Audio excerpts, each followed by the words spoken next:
उसके लिए पुनः आभार। आज निश्चित रूप से हम रीको के वार्षिक प्रतिवेदन पर चर्चा कर रहे हैं, जो 2021-22 का प्रतिवेदन सदन के मेज़ पर रखा गया है। उसके बारे में मैं केवल ऑब्जर्वेशन अपने दे रहा हूँ, और ये ना तो किसी की आलोचना है ना किसी की प्रशंसा है। ये केवल ये है कि रीको की स्थापना जो की गई थी वो किन उद्देश्यों को लेकर की गई थी और क्यों इसको सरकारी विभाग की जगह पब्लिक जो है लिमिटेड कंपनी घोषित किया गया था, उसके तहत इसकी परिकल्पना की गई थी। उसके पीछे मकसद सरकार का, जिस भी सरकार ने इसकी घोषणा की, स्थापना की, मकसद ये था कि कुछ बिजनेस प्रिंसिपल्स के आधार पर इस रीको को चलाया जाए।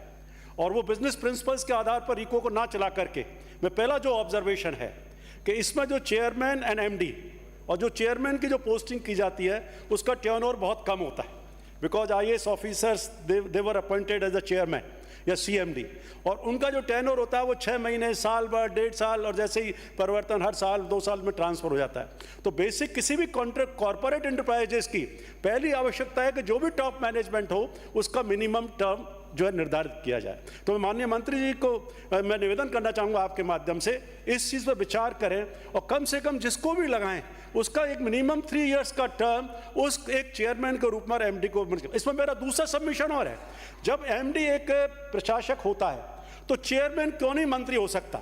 जब बहुत सारे ऑर्गेनाइजेशंस में, बोर्ड्स में मंत्री चेयरमैन होते हैं तो मैं समझता हूँ विधायिका और कार्यपालिका मिलकर के एक बैलेंस का काम करती हैं। जो ऑब्जर्वेशन चाहे वो अनीता बघेल जी ने किए और लोगों ने किए, जो भ्रष्टाचार की बात की गई, चाहे कोई भी सरकार रही हो, क्योंकि इस पर गवर्नमेंट का इंटरफेयर तो है नहीं, तो कौन भ्रष्टाचार कर रहा है? अल्टीमेटली तो officers are involve, the different management cadre जो है काम कर रहा है। मंत्री का हस्तक्षेप बहुत कम होता है, बहुत कम फाइलें मैं समझता हूं मंत्री जी के पास आती हैं, सारा डिसीजन बोर्ड ऑफ डायरेक्टर्स लेता है, चेयरमैन लेते हैं, MDs लेते हैं। तो इस पर तह में जाने की जरूरत है कि क्यों इस तरह की चीजें जो है होती है। मैं कुछ इंडिपेंडेंट ऑडिटर्स, इसमें 3 तरह की जो ऑडिटर्स आप जो ऑडिट कराते हैं, इंडिपेंडेंट ऑडिटर्स हैं, कुछ जो है स्टैट्यूटरी ऑडिटर्स भी हैं और CAG भी है। CAG के पैराज को देखोगे तो उन्होंने इंडिपेंडेंट ऑडिटर्स के आधार पर कुछ जो ऑब्जर्वेशंस किए हैं, वो ऑब्जर्वेशन मैं केवल संक्षेप में कहना चाहूंगा, डिटेल तो बहुत है, कि जितना ये अतिक्रमण हुआ है, इंडस्ट्री एरिया डेवलप करते हैं और उस पर लेटर ऑन टाइम के साथ साथ उस पर अतिक्रमण कर लिया जाता है, उसका कोई हिसाब किताब रीको के पास नहीं है। कुछ CAG ने भी उसका पैरा लगाया है और इसका कोई अनुमानित मूल्य भी इनके पास नहीं है। क्या कारण है? दूसरा, आपूर्तिकर्ताओं, ठेकेदारों और अभी लंबे समय से शेष रहे जो एडवांसेस दे दिए जाते हैं वो लगभग लाखों में हैं, उनका कोई धनी दौरी नहीं है।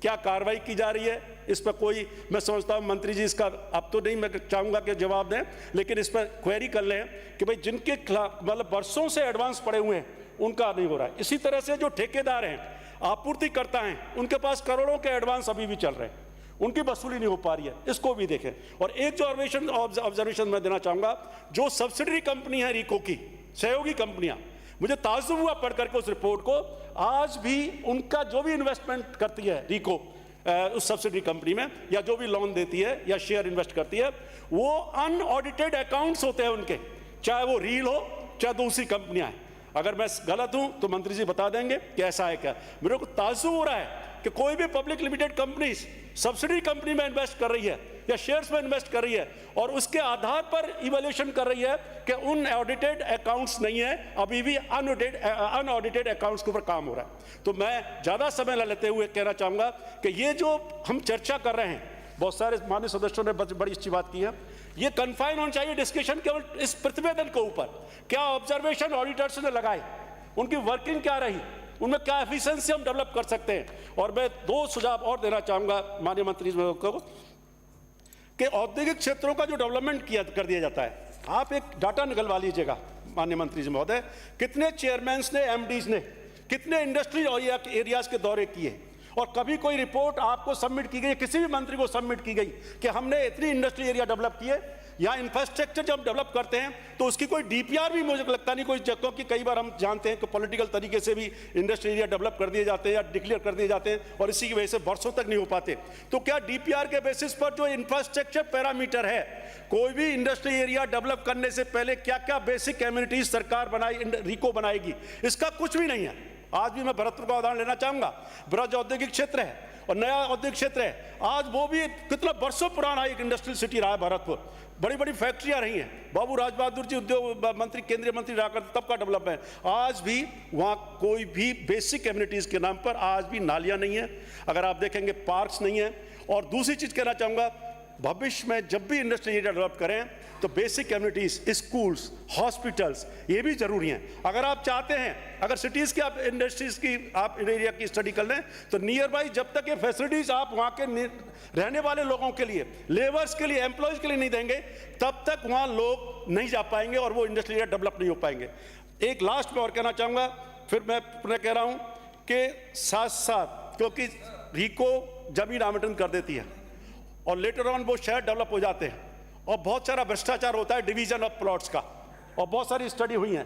20,000 50,000 गज जमीन करा ली, 2 साल फैक्ट्री चलाई, बंद कर दी गई और फिर उसको टुकड़ों में बांट करके उसको रीसेल कर दिया जाता है और करोड़ों रुपए लोग कमाते हैं, माफिया जो उसमें घुस गए। इसकी भी एक स्टडी कराई जाए कि उसके ऊपर कोई ऐसा आप एक्ट लेके आए माननीय मंत्री जी महोदय कि जिस पर्पज के लिए इंडस्ट्रीज के लिए वो दी गई है, अगर वो 5 साल 2 साल बाद सिक कर दी जाती है तो वापस वो सरकार में नीत होनी चाहिए, तभी जाकर के लोगों को फायदा मिल जाएगा। आपने मुझे समय दिया, बहुत बहुत धन्यवाद।